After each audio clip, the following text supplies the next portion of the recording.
Bienvenue sur la chaîne YouTube de Génération FM 93.4 TV. Abonnez-vous vite et activez la cloche de notification pour être notifié de nouvelles vidéos.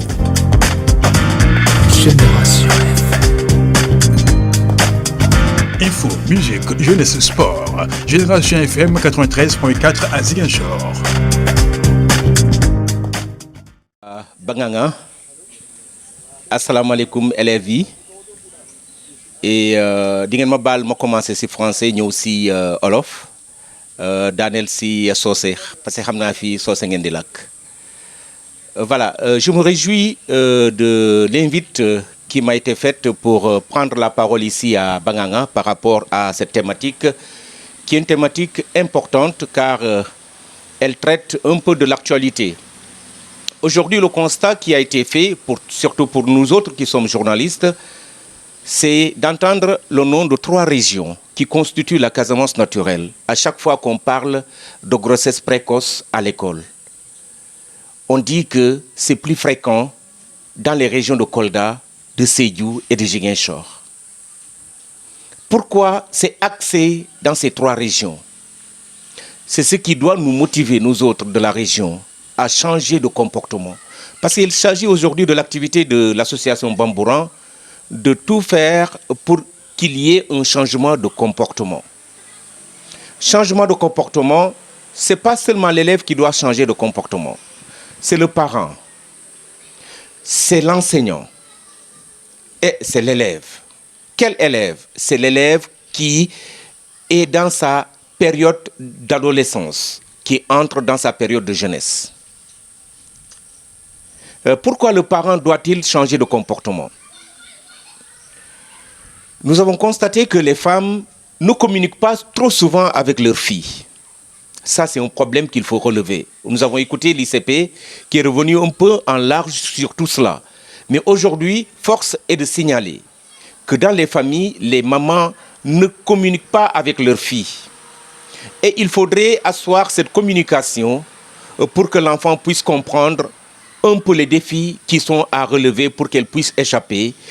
à ce marteau qu'on appelle les grossesses précoces. Parce qu'on sait, on connaît les conséquences que cela engendre, des conséquences qui vont suivre l'enfant jusqu'à la fin de sa vie. Pourquoi la responsabilité de l'enseignant? Dans un rapport qui est sorti, il est ressorti que les enseignants ont une responsabilité. Parce qu'on a estimé que si on prend un pourcentage de 100% de jeunes filles qui sont tombées enceintes, il y a 15% qui est du ressort des enseignants. C'est un rapport qu'il a dit. Je suis enseignant, je ne peux pas réfuter ce rapport. Tout rapport qui sort, il faut le prendre en considération. On doit prendre ce rapport en considération pour davantage travailler afin qu'on puisse changer de comportement. Donc l'enseignant, même si c'est un qui le fait, mais il est en train de déshonorer pratiquement cette corporation. Les enseignants qui côtoient les jeunes filles, qui déclarent leur amour, leur flamme aux jeunes filles. Et les jeunes filles naïves disent que qui tchofle sol,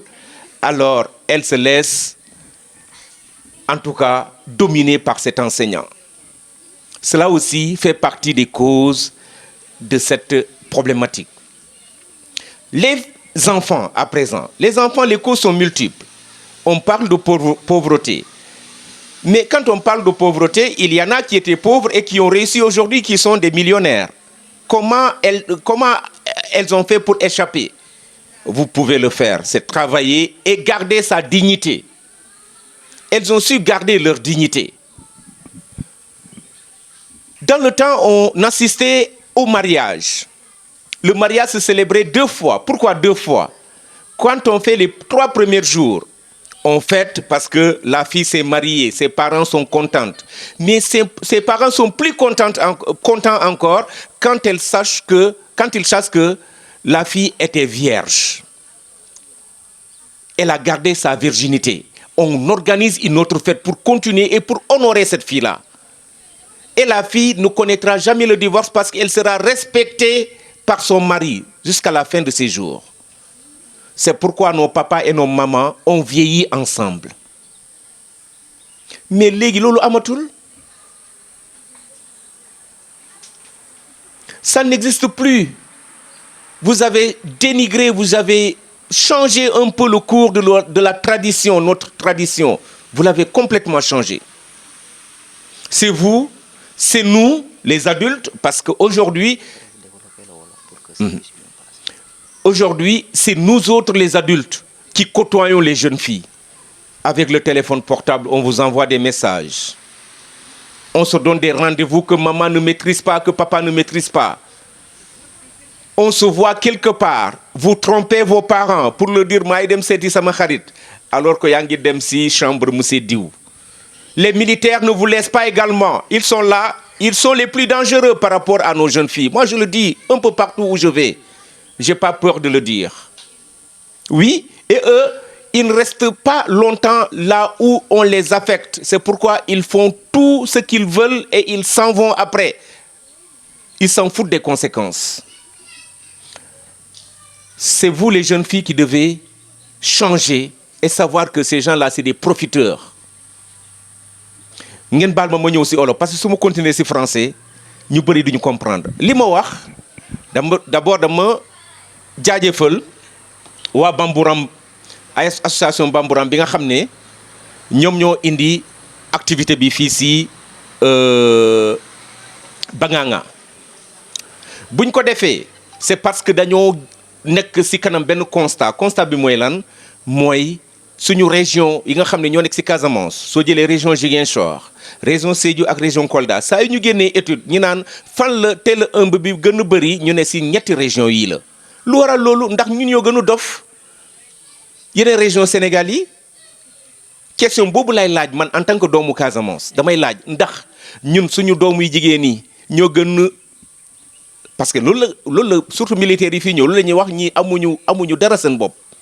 loolu la ñuy waxtaanee entre ñoom enseignants yi nga xam ne dañuy jógee feneen ñëw fii suñu delluwee seen dëkk dañuy naan Casamance jël yi amuñu dara seen bopp yi donc c'est à nous ñun ñëpp ñoo si nar a jàpp jigéen ñi def si nar a jàpp mooy seen yaay yi waxtaan ak yéen ndaxte amoon na temps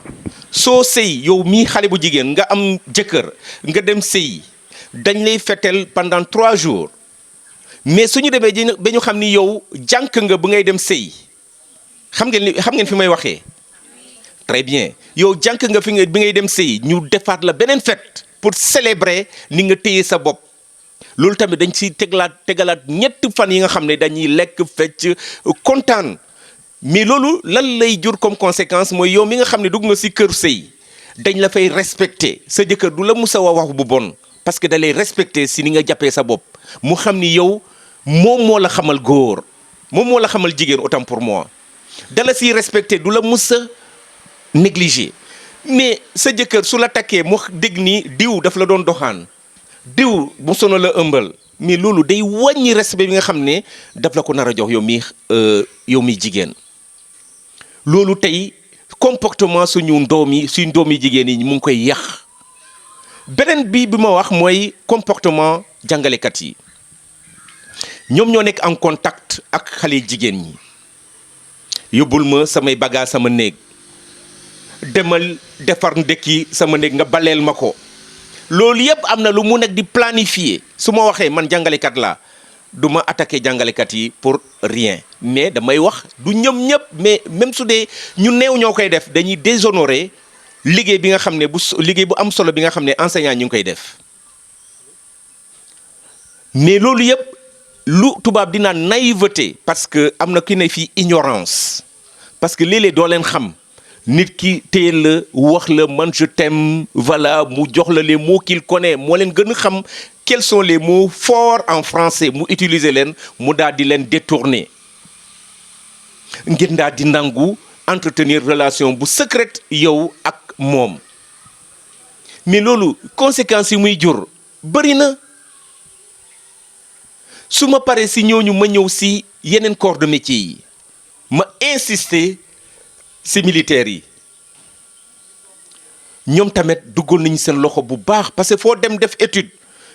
nga dem si yeneen dëkk yi nga fekk fa ay sant yi nga xam ne nekkul santu dëkk boobu lu ko waral mooy militaires yu fa jaar la plupart du temps donc yéen jigéen yéen a nar xam ni da ngeen nar a changer comportement xam ni da ngeen nar a garder seen dignité kenn narul ñëw nax leen nax bu yomb daal di leen yóbbaale parce que tey yéen seen dignité moom mooy tax suba ngeen am taxawaay ngeen am respect bi ngeen mérité mais soo leen amul dignité jigéen bu bëri gën ku ko bëgg a takk rek dañ koy signaler dina am un sage du village bu koy ne man su ma sañoon doo takk kii même soo rafetoon ni lan moo tax ñu bëri da ngeen di gis jigéen yu bëri ñi ngi toog elles ont plus de 50 ans amuñu jëkkër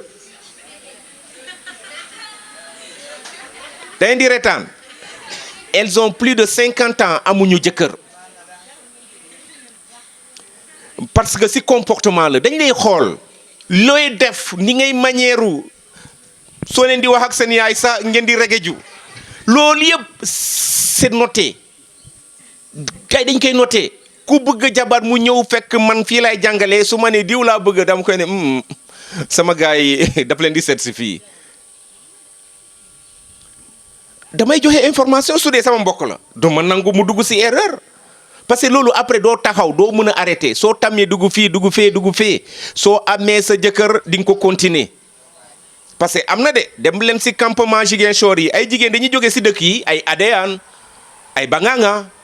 di dem joxante rendez-vous ak ay góor foofu si campement yi si parce que bu nu ñu téye seen bopp te fii lay commencer si seen âge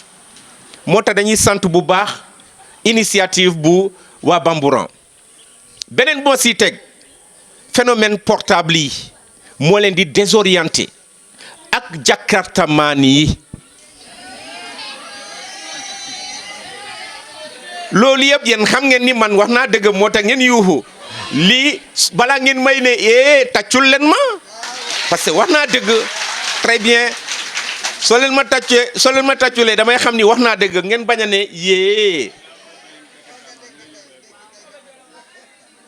et soo leen demee ba am beneen âge tailleur ba chauffeur ba parce que il faut ma ñawlu jaaykatu tissu yi fële si marché bi jaaykatu fëgg jaay ba loolu yëpp si carnet xale yi jigéen yi la il faut nga am far un peu partout comme ça soo soxlaa dara nga am ko nu mu gën a yombee alors que sacrifice la jeunesse da ngay sacrifier wu sa jeunesse nga dem ba am lu la yàlla jox nga commencé nag wane yaay kan su la neexee nga takki jëkkër tubaab bi dañ koy def parce que am nañu alal nga dem ba am ay millions yow mi jigéen tànnal sa jëkkër ne ko kay ma takk la même su dee da nga koy jox xaalis moom mu takk moom nga bëgg moom nga tànn tu seras heureuse avec lui mais ngeen bàyyi seen manière yi ñi leen di nax ma dellu si ñi nga xam ne dañ leen di forcer parce que am na ñi nga xam ne dañ leen di forcer entre yéen wax leen rek am na seen biir am na ñi nga xam ne dañ leen forcer waaw soit seen nijaay la seen cousin la sa papa sa loolu am na histoire yooyu dégg nañ ko loolu su amee gis ngeen association Bambouran ngeen gis école nu mu organiser il faut dénoncer parce que justice dafa wax am na viol forcé am na détournement de mineur xam nga lan mooy détournement de mineur man mii mag am naa xaalis mu ñëw nax la yow mi am 15 ans 16 ans 17 ans di la nax di la ne nob naa la di la may xaalis ngay may sa yaay nekk sa complice ba jour dara am suñu diggante dara su amee suñu diggante nga am si gaañu sa yaay su demee porter plainte wala sa yaay sa pap dañ may jàpp te dañ may teg motif boobu naan détournement de mineur mooy dama détourner xelu xale bi nga xam ne matul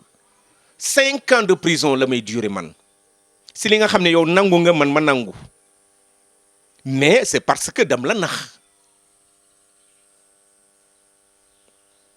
te la plupart du temps foofu la mag yi di leen amee dañ leen di détourner di la naan non sama xale la kii moom non du ma nangu kenn fooye ko noonu mu lay may xaalis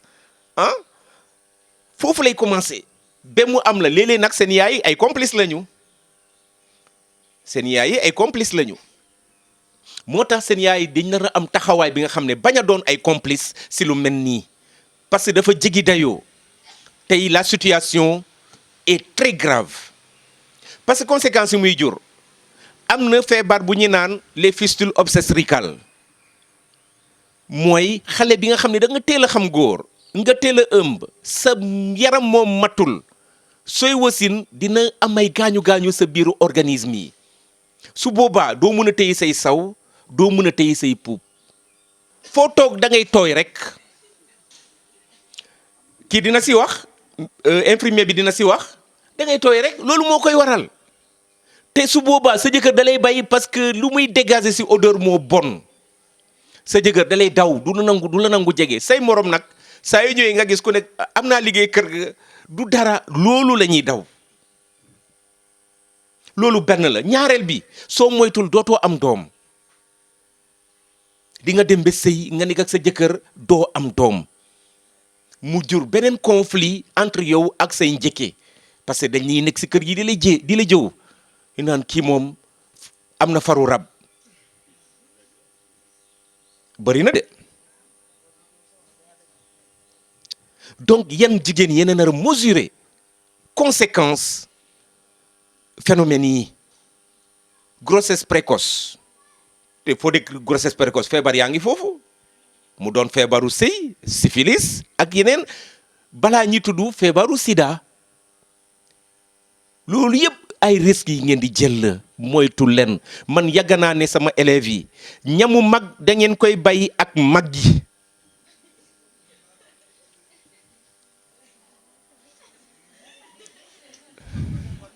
te pourtant nee naa leen su ma waxee dëgg ngeen tàccoo ngeen di reetaan.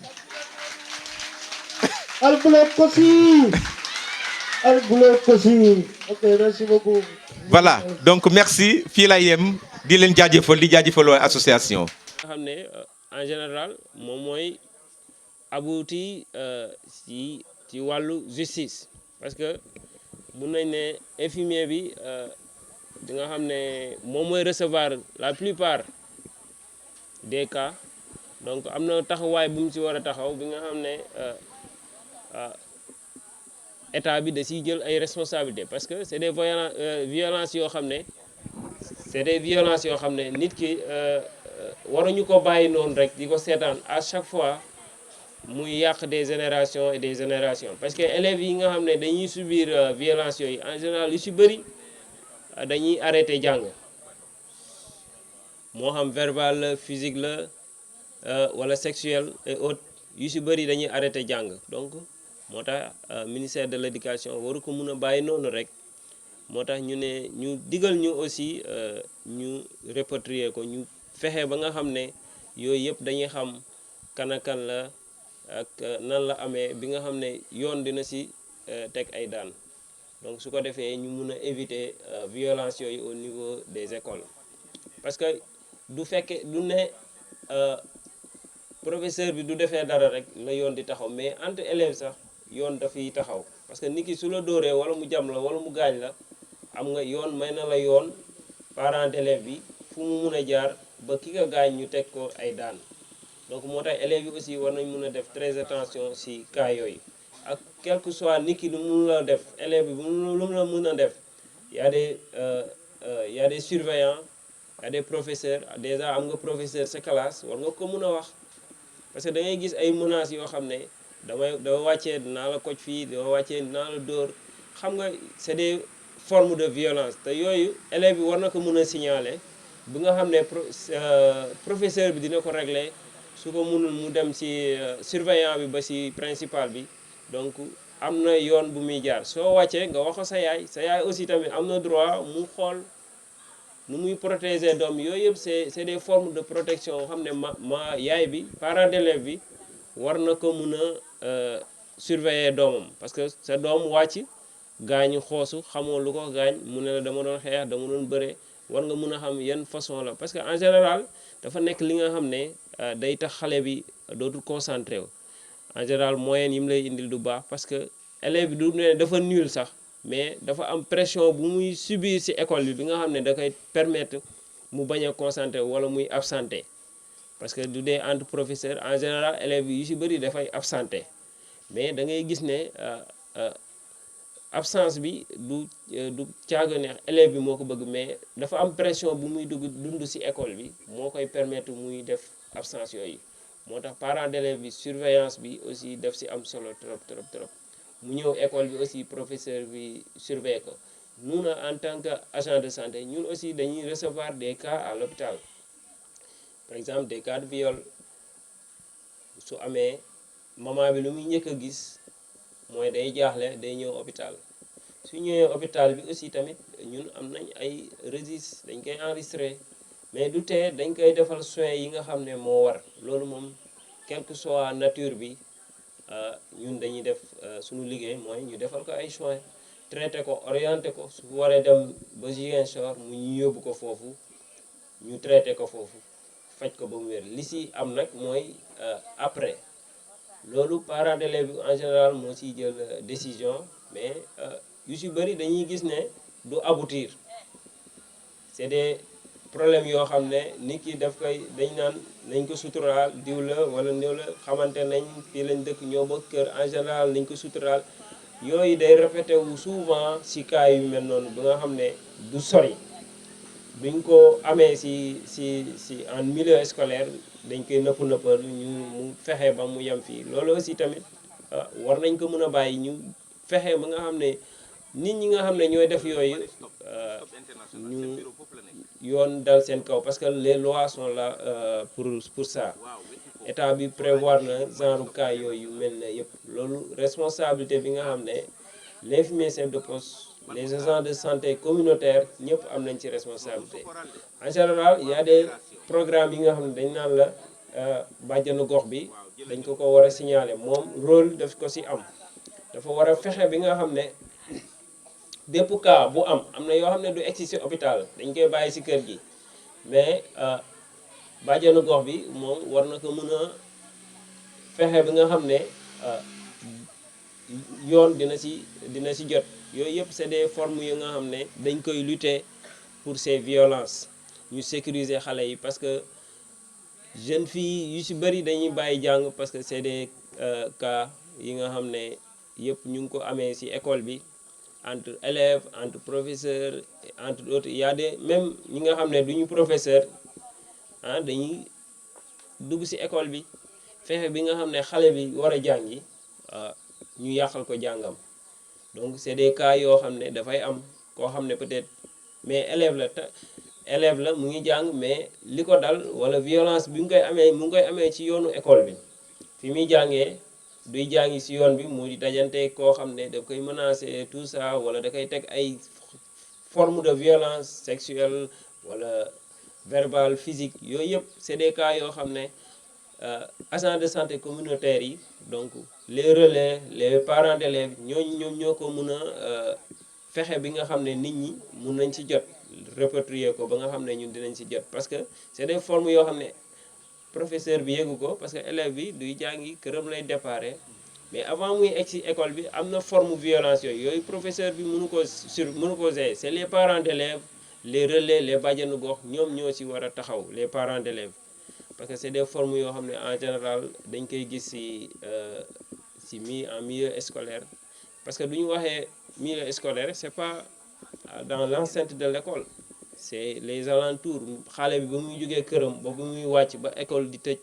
yooyu yëpp c'est des formes yëpp bu ci am dañ koy reporter comme violence en milieu scolaire. donc parents yi am nañ ci responsabilité bu rëy entre élèves aussi tamit, parce que tey da ngay nekk sa copine muy subir ay violence, mais entre élèves aussi war nga ko mën a wax sa professeur, parce que sa copine la, moom yéen a ngi waxtaan mu naan la diw am na ñoo xam ne seen xarit lañ gën a mën a waxtaanal que seen yaay. mais en tant que copine, yow mi nga xam ne yéen a bokk classe,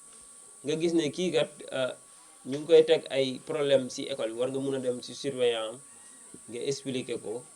du question ne da ngay boole sax, mais c'est des problèmes yi nga xam ne da nga ko war a wax, su ko defee ñu mun ci jël ay matuwaay balaa muy nekk ay problème, bala muy gën a yaatu. parce que élèves yi aussi état daf leen protéger ba nga xam ne dañuy bëgg ñuy élèves yëpp di jàng. xale dafa war a bu nekkee xale dafa war a nekk di jàng, te jàng yooyu li koy yàq dafa bëri. loolu moo tax tey ñu newoon fii di waxtaan pour que ñëpp xam lan mooy violence comme wax nañ ko léegi am na ay élèves yu ko wax fii l'ignorance donc comme l'ignorance mooy nit ku xamul du jaagi ne bëggul mu baax sax mais dafa xamul donc loolu tey ji moo tax ñu toog pour que ignorance boobu jóg fii parce que yéen ñëpp ngeen xam lan mooy violence ak lan mooy causes yi si bëri wax naa ko yu si bëri nag si kër gi lay commencé donc kër gi parents d'élèves bi da si war a gën a kii avant élève bi di egg su ñëwee aussi tamit y a des causes yi nga xam ne au niveau de l'école lañ koy am donc yooyu aussi yëpp cité nañ ko fii ku nekk xam lan mooy violence ak yan forme la loolu su ko defee ignorance boobu dootuñ ko wax maintenant bu ñu waxati ignorance fii si CM Bangaa mais dañuy wax vraiment nan la ñuy fexee ba nga xam ne dañuy mettre en œuvre sensibilisation bi fexe ba nga xam ne parent bu nekk su jógee fii war na xoolaat doomam naka lay jàngisee élève bu nekk war na mun a xool boppam nu muy jàngisee professeur bi war nañ gën a mun a surveiller élèves yi ainsi de suite ainsi ba si l'infirmier chef de poste aussi su amee ay cas fan la mun a jaar yooyu yëpp wax nañ ko fii donc c'est des cas parce que suñu jógee ci parents d'élèves yi ci professeurs yi ci l'agent de santé mais après nag justice dafay taxaw parce que foog mu jaar foofu yëpp pour justice mun a ñëw justice mënul ñëw rek dugg kër jàmbur dégg naa déedéet c'est des faits yoo xam ne dañ koy écrire bind ko transmettre ko à qui de droit su ko defee justice mun a taxaw régler cas yooyu parce que c'est fait la justice c'est fait pour ça pour régler les problèmes donc ñun ñoo ko war a mun a fexe ba mu àgg ci moom donc day jógee ci élève bi professeur bi parent d'élève bi l'agent de santé parce que c'est des cas violence moom su amee rek traumatisme day am donc traumatisme su amee rek c'est déjà loo njëkk a xalaat hôpital moo xam physique la wala sexuel nit ki soo ko jamee lu muy njëkk a xalaat dem faju ji sexuel en même temps parce que en général xale yi c'est des xale yi nga xam ne après dañuy am ay problèmes di saigner wala ñu jëlee ci ay feebar moo xam da nga ciy jëlee grossesse wala loo ci mën a jëlee da ngay dem hôpital moo tax l'importance l'infirmier chef de poste aussi la sage-femme les bàjjenu gox les matrones les agents de santé communautaire ñëpp am ci responsabilité parce que foofu la ñuy da ngay gis koo xam ne du egg ci hôpital sax parce que njëkkee na ci bàjjenu gox bi ñu waxtaanee ko foofu dem ci chef de village ñu waxtaan nëppal ko mu yem foofu infirmier bi du ko jot justice mënu ko jot donc yooyu te du boobaa problème yi day gën a durer te dañoo war a protéger xale yi ba nga xam ne problème yooyu waratul am en milieu scolaire c'est des problèmes yoo xam ne dafa war a jeex parce que depuis 1948 ba léegi si le Sénégal njëkk a adopté loolu muy dem en 1992 ñuy changer loi yi di dem ba nga xam ne en 2001 ñu wootewaat yeneen loi pour que juste rek justice mun a taxaw ci cas yu viol yi cas de violence yi yooyu yëpp su ko defee ñu adapté yi nga xam ne ni mooy parité fépp góor mun a taxaw jàng fa ba jeexal jigéen war na fa mun a taxaw jàng ba jeexal donc loolu moo waral état bi di ci fexe lépp lu mu ci mën mu ci góorgóorlu ba nga xam ne ñun nag ñoo ci war a gën a mun a jàpp ñun ñi nga xam ne ñoo nekk en milieu rural dañ ci war duñ ne tey nit ki Bangaa nga la nekk rek nekkul Ziguinchor yoon warul taxaw foofu yoon mu ngi fépp fépp foo nekk ci Sénégal war nga mën a bénéficier justice boobu donc te xeex boobu ñun en tant que parent élève professeur agent de santé ñun ñoo ci war a jiitu suñ ci jiitoo y a aussi les programmes yi nga xam ne en général yu ci bëri moom la ñuy xeex y a des ONG yu yëpp dañuy fexe dimbali état ci loolu ñooñu aussi ñu yëgal leen ko y a des programmes pour ça du ñuy fexe ba nga xam ne nit ñi du ñu yëgee cas yooyu ñoom ñoo koy toppal seen bopp yanaa donc moo tax dañoo war a waxtaan ak élèves yi waxtaan aussi ba nga xam ne élève bi suy jàngi ci war na mën a am benn comportement bu muy jàngisee war na am ay valeurs yu muy jëlee kër ga pour indi ko ci école bi su ko defee day jàng wàcc ñibbi ci jàmm wala bu la nee woon tey loolu moo gën a nekkoon thème bi nga xam ne dañ si doon waxtaan donc yaakaar naa wax nañ forme yi ak protection bi ni muy demee ak information bi nan lañ ko war a yéegalee si kaw ba nga xam ne yoon dina si mun a taxaw ko defee problème yi nga xam ne dañ koy am fii si en milieu scolaire mu jeex donc dañuy delloo question yi l'assemblée population bi képp nga xam ne am na ay question yi nga xam ne war nga ko mën a poser après ñu si mën a répondre ñu répondre incha allah. Je m'appelle Diouta Ba man am na lu ma jaaxal surtout nii lu ñuy wax parce que depuis ñu ñëw fii ñu ngi wax affaire xale jigéen mais waxuñu affaire xale góor yi depuis sànq ñu ngi wax xale jigéen ni ñuy def ak ñoom ak professeurs yi ak ñoom mais xale góor yi ba tey ñoom waxuñu seen cas de mais xale góor yi ñoo gën a garaaw xale jigéen yi ñuy wax xale góor mais waxuñu xale jigéen yi de xale góor yi moom ñoom lu ñuy def moo gën a garaaw da ngay tàggu fi sa yaay nga ne ko maa ngi dem école nga dem jàdd dem jouer babi wala nga dem wër si dëkk bi nga ñëw boo wàccee nga dugg bu sa yaay buy wax ak yow doo ko faale nga koy tontu di dem sa yoon doo ko faale bu waxee nga ne ko dimbali ma xale góor ñoo gën a garaaw de ba tey ñu ngi wax si xale jigéen mais xale góor moom ñoo gën a garaaw merci. La plupart des Bangangawa me connaissent le nom de Neymar, n'est-ce pas? Ok. Moi, je ne parle pas sur votre... Non, je m'adresse à monsieur Gueye. Ok. C'est de Banganga. Agnagis, moi je prends Agnagis. Agnagis, si on a ces genres de thèmes, la cour est pleine d'élèves. Et pourquoi le CEM de Banganga, la moitié même, je n'ai pas vu beaucoup d'élèves ici. Parce que leur thème ne les intéresse pas, n'est-ce pas? Où sont les autres élèves? De la 6e à la 3e. À Niagis, ces genres de situation, l'autre monsieur m'a demandé, tu vas t'inscrire? Je lui ai dit non, je ne suis pas intéressant. Chaque samedi à Niagis, on fait ces genres de thèmes. S'il y a quelqu'un qui connaît Niagis, c'est une lycée qui est là-bas. Si il y a quelqu'un qui connaît là-bas, il n'a qu'à aller là-bas et demander. Le thème de Niagis, est-ce que c'est ça et ça qui passe là-bas? Ces genres de thèmes, c'est très important. Les mamans d'aujourd'hui, je n'ai pas de la dépense, j'ai la fille. Dama la wax di moom ma ne mu joxal la lii tey suba gannaawaat suba bu amee lu fa jógee yaay bi la du jigéen bi de yaay bi moo ko fa yónni les questions boobu noonu man maa bëgg a xam kan mooy nu ma tëddee kan mooy coupable bi loolu laa bëgg a xam merci beaucoup. bëgg naa wax dara si monsieur bi lu mu wax si côté parents yi dëgg la am na yeneen élèves yi xamante ne ñun xale jigéen ñi sax des fois sax dañuy rus sax di wax dara suñu parents yi parce que lu tax yaay sax du ñuy demander question di laajte seen doom yi bu ñu jógee école lan ngeen def wala demal jàng pourtant boo amutee moyens yu baax yi boo yëgee kër ga parents yi di déconner même boo wàccee école sax duñ la laajte sax loo jàng tey boo amutee moyen ay sedd mooy boo ñëwee sa yaay di wax wala di la saaga di la wax kàddu yoo xamante ne sax boo yëgee classe sax doo mën a concentré wu. monsieur bi lu moo dëgg la parents yi sax des fois seen xale jigéen ñi sax màgg nañ léegi waaye sa yaay sax du la laajte sax mbaa yëg nga si sa âge de puberté wala yaa ngi gis lii ak lii ak lii yow boo ko awtee sa yaay sax du la sa laajte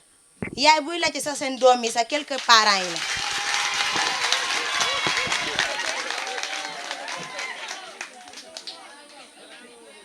dëgg la am na yeneen élèves yi ñu ngi jàng fii si établissement bi seen parents yi nekkuñu fi dañ jógee beneen dëkk ñu ñoo jàng fii nii.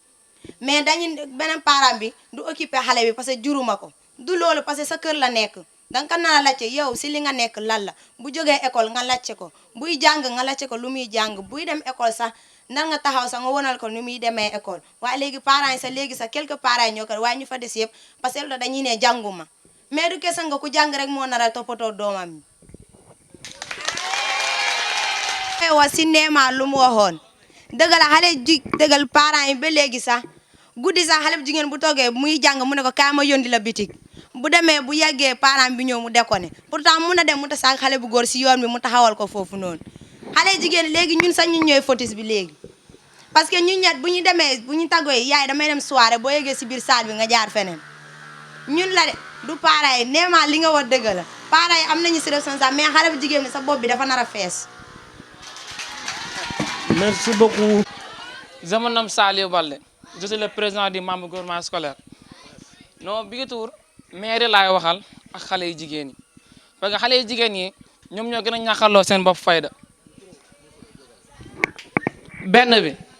mooy ñaar loo xam ne weesuwul si zone bi nii di ngay gis nit mu gën a ba 4 heures du matin këram bu ñëwee yaayam du wax dara wala toit nga toog benn jour yaayam yónni ko léegi yaayam bu ko yónnee bu demee si kër xale bu góor bi léegi xale bu góor bi def naka surul noonu bu ñëwee mu ne yaay ji xale bu góor bi mu ne lii ak lii ak lii ak lii léegi yaay ji ne ko waaw léegi nag bu ëmbee ñu ne ko waaw xale bu jigéen bi daa am teel a laay fam si àll bi wala soit xale bu jigéen bi dafa ñàkkaloo boppam fekk du loolu xale jigéen ñi tamit dañu war a def seen bopp ndox borom jagaraamaan yi Ziguinchor fii di ngay dégg nit mu ñëw mu ne ah xale bu jigéen man de dama doon nopp lii ak lii ak lii ak lii ak lii wala mu ñëw mu ne mu déposé mu ne jox ma sa numéro téléphone mu ñëw di la wax loo xamante ne yow mii sax boo toogee sax ngay xalaat loolu fekk loolu daf lay nax ñun xale góor yi tamit dañu war a def suñu bopp ak fayda xale góor yi tamit dañ ñàkk fayda trop comme man fii man mi taxaw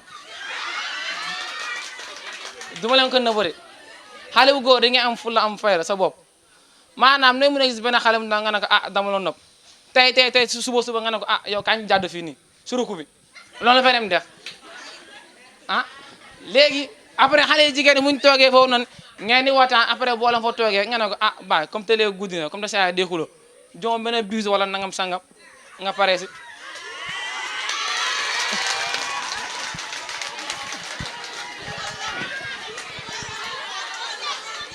xam nga tamit lenn la mooy ñaar am na benn jour lu ma fekkee te loolu du ma ko rusa wax nit xale bu góor bi dafa ne xale bu jigéen bi nam naa la xale bu jigéen mu ne ko doono am naa ñaari copain kon de du ma la mën a teg yow muy ñettal mu ne ko enquête mën nga ma teg muy ñettal mu génnee 5000 francs xale bu jigéen mu ne ko ne bëgg ma mu génnee 10 000 francs ma jox xale bu jigéen bi ne ko waaw léegi xale bu jigéen bi yow ba la ko ne waaw mu ne ko ne comme te nee nga waaw léegi kan dem sama néeg rafet na après xale bu jigéen boobu noonu man maa ko déposé balaa ko déposé bu may expliqué mu ne xam ma xale bu góor bi lii ak lii ak lii ak lii ak lii ma fay mboto bi wàccee ko ma ne ko jëlal beneen mboto nga dem xale bu jigéen bi quelques jours si yoon bi man ne ba marché bu ko fekk ko foofu noonu ak biir bu rëy bi xaw ma 8 mois xaw ma 9 mois ma ne ko soxna si gaaw na de mu ne ma non xam nga mooy kër fa ma def ko moo ma nax ma ne ko non ma ne ko yow sa bopp amul ndox ma ne ko di nga ñàkk fayda mi ngi nii dem nga fooyee sa bopp mi ngi nii ëmb nga sa yaay toog fii di wax xale yi jigéen ñi tamit di ngay dégg nit mu ne damay dem soirée du egg soirée ba de si buntu bi dem taxaw des fois soirée bi ba ay 3 heures mu ne maa ngi ñibbi nga gis ko mu tourné xale bu góor supporté ko si jakarta nank mu ne ko ñu dem wala soit ñu toog si mbedd fii nii di wax non loolal moo amatul njëriñ xale yi jigéen ñi def leen seen bopp ndox jigéen day sàmm kàddoom jigéen day sàmm yaramam te loolu mooy jigéen balaa muy neex nga téye sa bopp mais temps yi jigéen ñi non waaw dama doon nopp gain waaye gara am naa li nag li ak li ak li waaw bu xoolal xam nga rek dama doon nopp quoi sama xol dafa fàq si yow quoi yaa ma gën a xam xoolal loolu moo amatul njëriñ te dafa lay wax nag si benn loo xamante ne ni du gudd ak lu gàtt parents yi dama leen ko ñaan seen doom su wàccee ngeen téye ko nànk seen biir kër ngeen lacce ko tey lii ak lii laa def école lii ak lii laa def école di ngay gis nit du yow du jàng mu jàdd dem kër faram a nga nekk foofu ba yeneen heure yi après mu dem ne man day jàng naa lii ak lii wala 14 heures laa wàcc wala midi fekk yàlla xam ne day duwul kër faram la demoon kenn xamul lu mu fa demoon defi maanaam dafa am tamit loo xamante ne ni man de moom def naa ko ta balaa nekkoon école élémentaire loolu du ma ko nëbb kenn damay ñëw école du ma dugg gis benn xale bu jigéen ma ne ko kañ ànd dem doxantu léegi man du ma jàng moom du jàng dem naa benn année scolaire benn leçon kese laa bind muy histoire géo sama CM1 année scolaire bi dama ko daw léegi gars ñu ne ma déedéet non comme tool léegi loolu dañ lay andi fii village ma ñëw jàng ñëw fii village bi tamit gis fii am na benn jour ma xëy dem Oscar sax moo amoon fii nii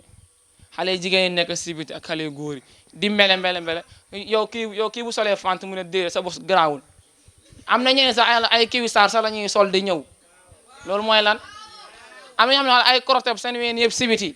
ngir lan xale góor yi na waaw non man dama doon nopp quoi yaa ma gën a xam sa Ablaye Ndiaye yi mooy loolu daf ma neex yow xam nga olof moom day sufal wax du guddal wax voilà merci. peut-être dañuy njëkkee ci quelques points yi nga xam ne posé nañ ko par rapport ak professeur doon waxee li nga xam ne ay cas de fistule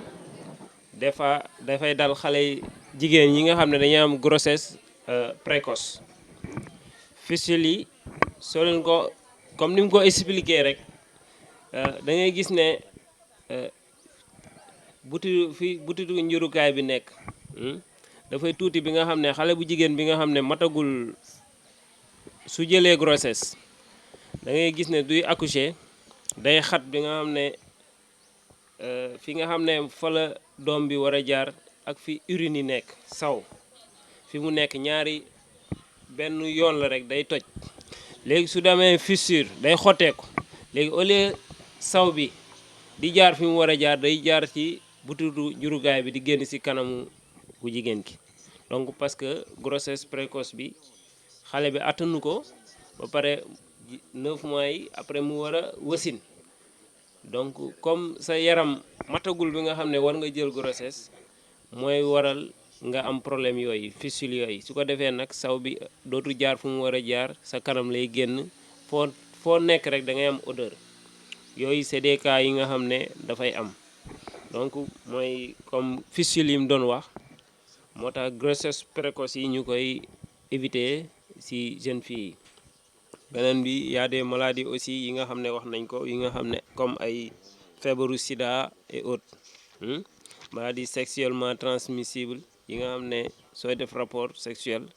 si nga koy jëlee. donc yeneen point question yi nga xam ne si Seydi moom moo ko posé c'est par rapport ak violence yi nga xam ne ñaari jakartamaan yi posé nañ ko. donc foofu mun naa ne dafay regrouper façon violence bu nekk parce que bi ci jiitu mooy verbal parce que déjà peut-être mun na am violence verbale avant les violences sexuelles parce que ñoom ñu ngi koy yóbbu à tout le temps donc soit mun na am violence verbale boo xam ne pression lay teg xale bu jigéen bi pour mun ko def violence sexuelle donc physiquement aussi mun na am aussi violence bi nga xam ne mooy sexuelle mu forcer ko wala aussi mu détourner ko donc kii wax na comme détournement de mineur voilà donc c'est des formes de violence yi nga xam ne mun nañ am ci cas yooyu je pense bien quoi après peut-être je pense que question bi noonu laa koy kii quoi répondre parce que il y a beaucoup de formes de violence mun na fa am parce que ñoom ñaar rek ñoo mun a déterminer forme violence yi mais lu ci mun a am du fekkee xale bi amul 18 ans et quelques day nekk détournement de mineur voilà c'est ça quoi. léegi beneen bi mooy par rapport ak xale bi nga xam ne dafa juddu war a am nationalité carte état civil te amu ko donc responsabilité bi ci parent bi am parce que dafay droit de l'enfant yi la ñuy bafoué foofu parce que xale bi su juddoo dafa war a am droit am nationalité am pièce am déclaration de naissance loolu maman bi aussi war na donc du nekk yaay bi kese parent bi aussi am na ci responsabilité mooy papa bi góor bi parce que yaay ji kese mënul déclarer xale bi il faut les 2 pièces yaay ak papa seen carte d'identité ak acte de naissance bi la xam ne sage-femme bi moo la koy délivrer ci nga war a déclarer enfant bi donc c'est les droits de l'enfant yi nga xam ne foofu c'est les droits de l'enfant la ñuy wax peut-être mun na bañ a nekk forme de violence mais ni mu ko gisee droit de l'enfant yi moom la ñu fexe bi nga xam ne respecté wuñ ko foofu donc c'est les droits à avoir une nationalité ou une pièce d'état civil. donc suñu ñëwee aussi ci droit de l'enfant comme Neymar ni mu ko posé c'est aussi le détournement de mineur hein donc yi nga xam ne yaay ji mu ngi yónni doomam ci boutiquier bi fexe ba boutiquier bi aussi ëmbal xale bi wala ci ki mu koy yónni ki ko yaay bi di yónni ñu fexe ba nga xam ne xale bi ëmbal nañ ko foofu peut-être détournement de mineur mais complice bi yaay bi la ñuy wax day am complice parce que yaay bi moom moo ko yebal foofu parce que vu les conséquences la pauvreté et autres fexe na ba nga xam ne boutiquier bi wala jakartaman bi wala ak ku mun a nekk muy bénéficier wu si doomam moom mu si am à retour ay sous xaalis ak yooyu loolu yaay daf si am complice hein. Donc beneen question bi aussi du question sax peut-être li président wax donc soo gisee ni président dafa nekk ni mu ko gisee ni ku nga xam ne peut-être am na expérience dund na ay cas yu bëri tey moom mu taxaw peut-être di wane ay expérience yi nga xam ne wax na ko fi donc c'est des expériences yoo xam ne moom dund na ko mu koy développer ñun ñëpp en tant que élève ku nekk war si mun a jël ay points yi nga xam ne c'est des points positifs ñu appliquer ko ñu fexe ba xam ne comme ni nga ko waxee rek jigéen ñi gën a taxawaay xamaat ñoom ñooy kan loolu foofu la président doon développé sànq ñu fexe expérience yi mu am yëpp aussi ñu bénéficier aussi. Donc dernière question bi c'était la jeune fille bi wax suba ba léegi ñu ngi wax mais waxuñu góor ñi c'est vrai parce que dañ ko tënk soo gisee violence dañ ko tënk entre góor moom lañ doon wax violence verbale physique bi en général yu ci bëri góor ñi ñoo koy teg xale yi jigéen ñi moom lañ doon développé fii sànq ci suba donc duñu waxee ne violence physique yi nga xam ne ku góor gi duy jàngi ci mu ngi indaale paaka mu ngi indaale lamset di menacer ay xale yu jigéen c'est des violences yoo xam ne ku góor gi moo koy teg ku jigéen ki yu ci bëri violence physique moom même sexuelle bi ku góor gi moom moo koy teg ku jigéen ki dañuy wax ne ku jigéen ki aussi moo am na ci responsabilité bu bëri parce que ku góor ki à chaque fois day ñëw mu jéem la nax pour tëdd ak yow wala affaire yooyu donc ku jigéen ki aussi war na ci gën a taxaw góor ñi seen responsabilité bëri na ci donc ku nekk war ci mën a taxawaat ñu bàyyi ci xel ba nga xam ne violence yooyu ku nekk tey yu ñu jógee fii ku ne mën ci taxaw ñu xeex fléau boobu parce que bëri na fi vraiment ci zone bi comme ni ko professeur waxee zone sud bi la ëppee donc ñu gën ci taxaw ku ne gën ci fàllu daal parents yi fexe ba nga xam ne xale yi du ñuy ñëw ñu am éducation de base ba pare ñu am comportement bu ñuy jàngisee suñu ñëwee professeurs yi taxawul leen jàngal leen ñu jël parce que école lieu de formation la ak orientation dañ lay former orienté la ci benn yoon bu baax donc loolu góor ak jigéen ñëpp ñoo ci yem donc tey violence yooyu question yooyu laa bëggoon a répondre rek s'il y a d'autres questions et ñu gën a développer merci. waaw salaamaaleykum baal bee kontaan naa parce que surtout moom meetale moom ki nana te dan kuma no ko man fe sa fo ya tentu surtout moom meeta ba ke mban fam présenter en tant que bagen gox baanga ntebe de mo laal yetente mi violence ber ka mu fe fotini toñalum ñanta respecter la bakele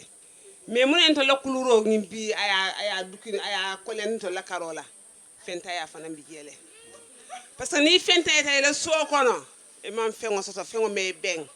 e diwon ka ya ka funyo ma ka nyin soto ite ma soto aka dino dun ku do tole pauvreté fana bi jele pauvre fana bi jele mentor fana dimba fana se wakili baake na dino la karola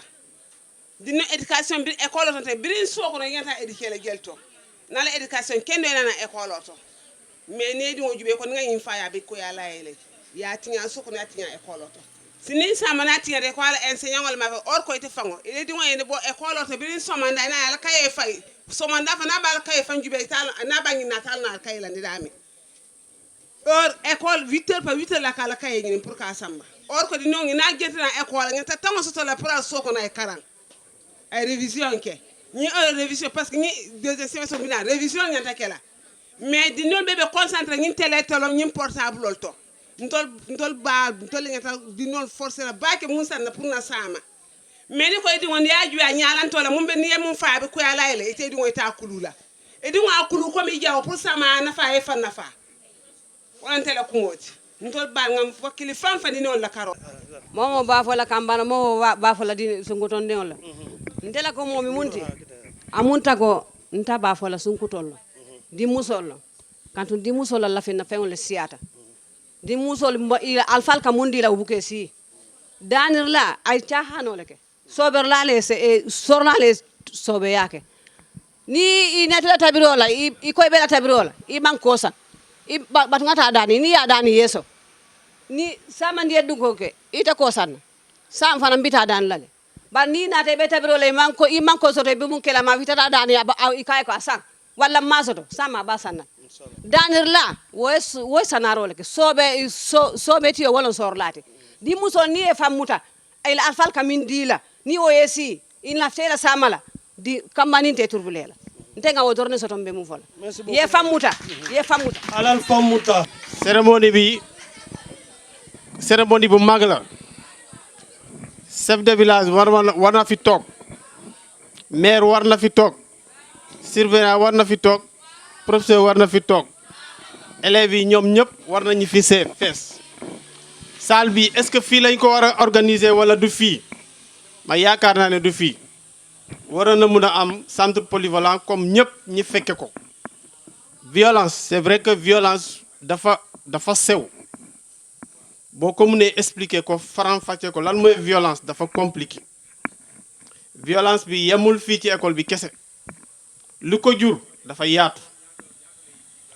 professeur mun na def violence ci élève mais est-ce que violence la tudd walla moom wax bi lu muy wax pour montrer moom mooy autorité classe bi parce que dafa sew léeg-léeg nga wax élève pas pour nga gaañ ko mais c'est pour que élèves yi ñi ci des ñu moo ne yow kii mooy autorité bi fii mais intention bi pas pour nga gaañ ko parce que rôle lu enseignant ci école formation la orientation la parents yi ci kër dañuy war a aar seen doom yi ci ay phénomènes yu bëri boo gisee te phénomène ma xale yëpp ñoom dem leen koy wax même ñun nii des fois dañuy am responsabilité ci xale yi léeg-léeg ñun ñu tooñ leen wala ñoom ñu tooñ ñu da ngay si élève saaga professeur du koy dëgg moromam moo koy dëgg wala keneen mooy la monsieur diw des fois duñ ko nangoo def des fois saaga yi bon sax te su fekkee professeur bi defu ko dara parce que xale yi li ñu constaté fii ñi ci bëri bëgguñ jàng am na ñi ci bëri liggéey bi métti bi sax léeg-léeg xale bi bu tàmmul kër ga correction léeg-léeg ñu ne ko bàyyi lii dañ ko bàyyi ci moom lu mu nekkee bu ñëwee ba école bu digsee keneen autorité école parce que dafa am yoon buntu bi dañu ne tenue bi fii élèves yi ni ñuy toogee fii da nga gis koo xam ne yére bi la sol bàyyi fa tubéy kii andi tubéy bàyyi fa yére kii téye yére bi takk ko ci saak bi dugg ci école bi te texte école boo gis dafa am texte dañu ne professeur bi waru def lii élève bi waru def lii kii deful léegi mais yooyu yëpp élèves yi dañ koy bàyyi règlement bi fii dafa am kayit bu tënk élève bu ne ak professeur bu ne mais élèves yi dañuy ñëw ñu tey ko ñu ne la ana sa tenue mu ne dafa xoteeku ana sa tenue dafa ne dafa tilim mais defu ko parce que dafa tilim léeg-léeg moo ko tey pour wane yéreem léeg-léeg mu wane moom lu mu yore moom ci moom dafa doyoo jigéen loolu yëpp am na léegi bu exposé boppam xale bu jigéen bu exposé boppam léeg-léeg ci professeur bi bët bu teguwee ci partie jigéen dafa am lu muy yëngal ci yaramam léegi pour éviter loolu yëpp loolu moo na dañu leen tenue boo ko defee ci sa morom élève dina xool yow li nga yore lan la professeur bi mun na am tentation yooyu yëpp da ciy am mais fan la war a yem xeesal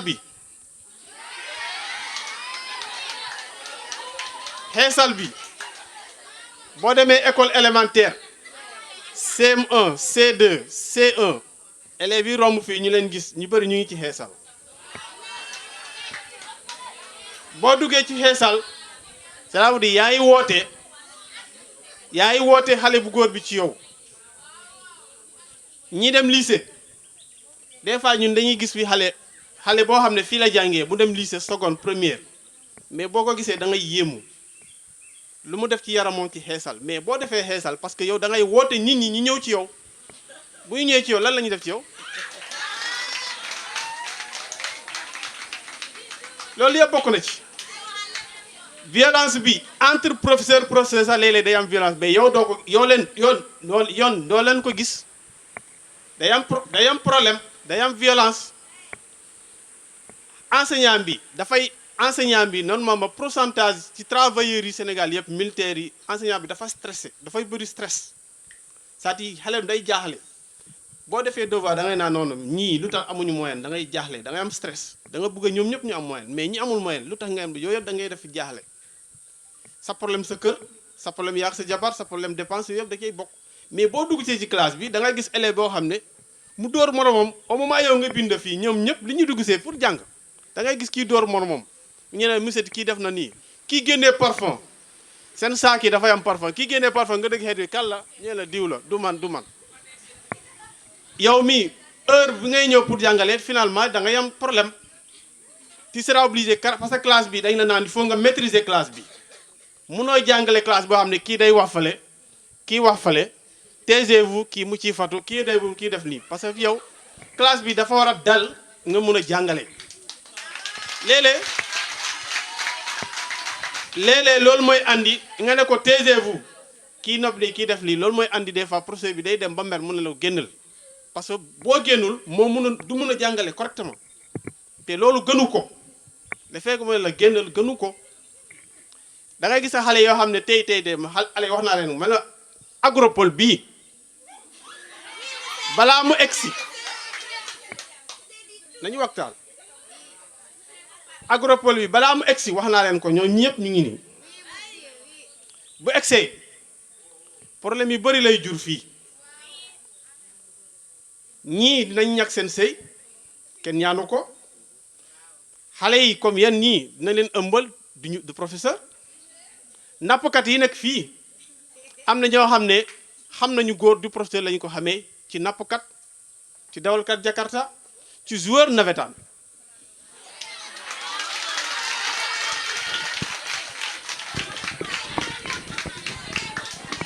nañu waxtaan parce que sensibilisation la ñuy wax projet bu ñëwee comme agropole bii boo demee Kédougou fu ñu defee or yi Sabadola Dindi Felo Ecolo man def naa Tamba balaa ma ñëw fii sida bi foofu la ëppee sexualité bi foofu la ëppee ñu bëri dañuy dem foofu pour jaay seen bopp parce que boo gasee nga am or benn jigéen di ñëw taxaw rafet nangu sa xaalis parce que da nga koy moom da def ko jabar agropole bii guddi gi fu mu toll nii boo jëlee tali bii nga jël rukk yi koñ yi da nga fay gis benn góor bu taxaw xaw ma maçon la góor lay xaar foofu joxande rendez-vous wala soit jabar jàmbur la soit xale bu jigéen buy jaay foofu ndékki yooyu yëpp day am projet bu ñëwee comme mel nii day am conséquence ci dëkk dañu wante comme sensibilisation dañu wante dëgg ñun ñii dañu am ay responsabilité suñu responsabilité dafa néew pourcentage bi c'est vrai que dafa néew amuñu ko war a def mais adduna bi moo dem ba tollu foofu fu mu ne nii xale li koy ñàkk jigéen ñi leen ñàkk violence bi ku nekk am na ci wàll couche bu nekk nit muy toog ci kër gi dëkkandoor la li nga yaakaar ne la ko def mu def la ko kii nappkat la kii dafa ñëw fii kii des fois sax sa mbokk la li nga yaakaar ni xale bi day foo ak moom non sama jabar ci biir kër gi ci dëkk bi nekkul école sax mu dem ba attouchement li ñu naan attouchement laa ba xale bi commencé développer ay bëggeel ba tëdd ak moom même professeurs yi cas yi dafa bëri ay Kolda man def naa Tamba teg nañu fay enseignant man sama élève sax daanoon ëmb na ku ko ëmbal enseignant la ba ëmb bi 10 xale bi mujjee gaañu ci ëmb bi lañ ko dunduree man sama kanam la sama élève la loolu lañ ko suulee noo ko ëmb élève la ku ko ëmbal enseignant la Tamba yooyu yëpp dafa am mais comme situation la ñuy réglé élèves yi nit ku ne yéen maire yi fi toog ak parents yi fi toog xale bu la xeesal buy toog xeesal CM1 la def C1 C2 la def yow yaa ngi koy gis xam nga ni sa doom muy xeesal bu déparé dem école sol na tenue solu tenue yaa ngi koy gis bu solu tenue day exposé wu dam leen koy wax xale bu solu tenue day exposé wu bu exposé wu tentation cokaas yi day bëri am nay xale yoo xam ne nii kenn mënu leen yëpp ci classe yi da nga lay respecté dañ lay cité exemple parce que dafa muuru kaalaw fonk boppam waxum sa bëriwut ñi ngi fii ci xale yi mu nekk góor mu nekk jigéen mais milieu école moo mel noonu parce que fu mu ne nii ñiy jàngale même ci bureau yi ngay nekk nii am na ñoo xam ne ñiy doxaan ci xale yi jigéen ñi ci lycée yi boo demee université sax am na ñoo xam ne ay ministre la weekend dañu koy defee ci ay étudiants doxal leen lu am la mais moom autorité fu mu nekk day naan violence bi ay enseignants ñoo ko def entre enseignants dañ koy nangu mais couche yëpp gendarme doxal na xale militaire doxal na xale infirmier doxal na xale ñëpp la bàyyu kenn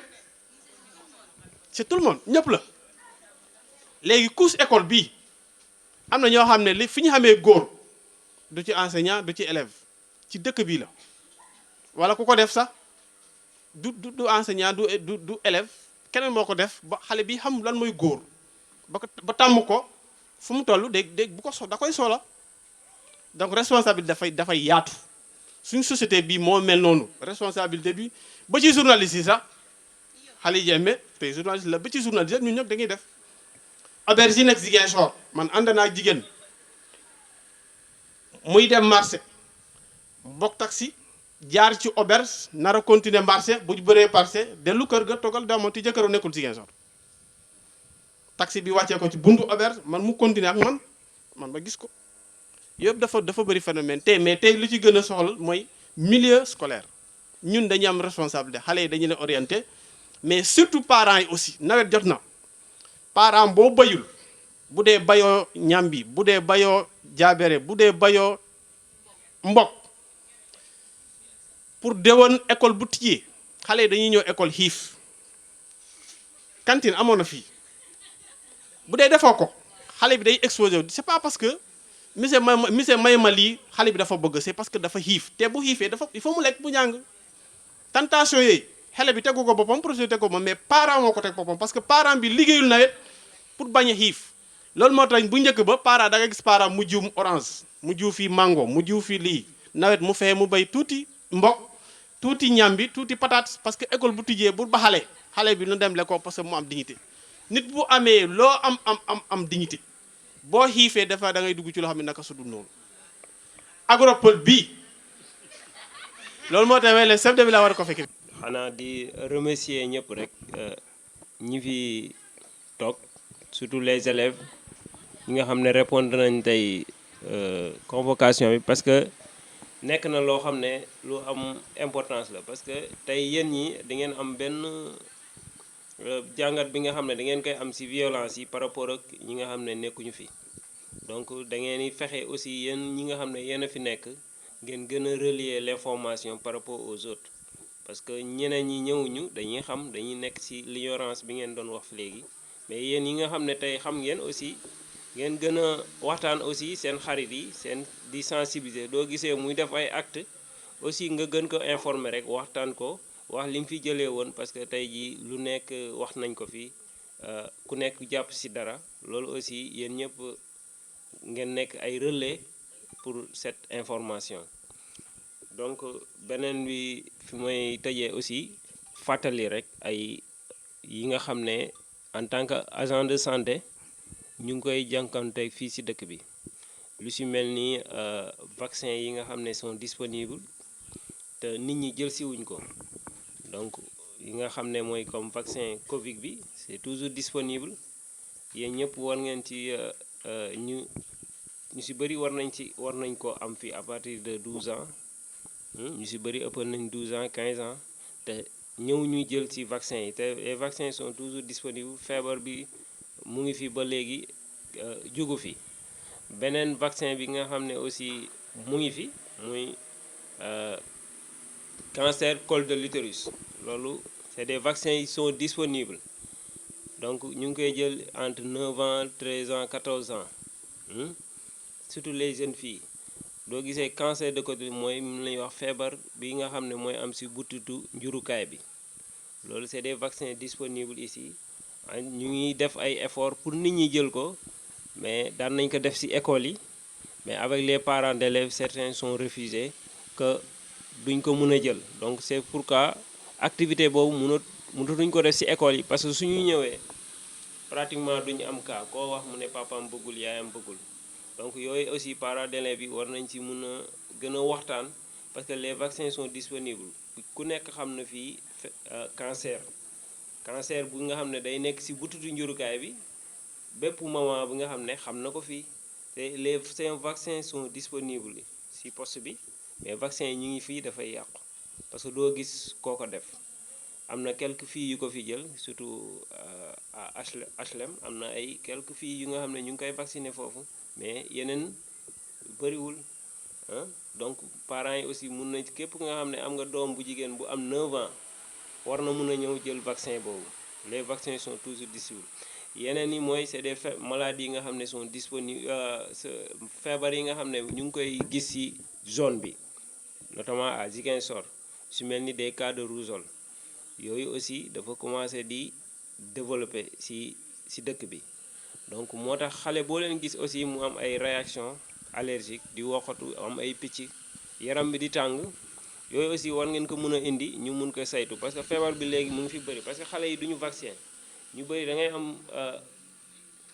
9 mois peut-être sa yaay mu ngi voyager ñu bëri seen yaay nekku fi seen maam yi ñoo duñu leen mën a jël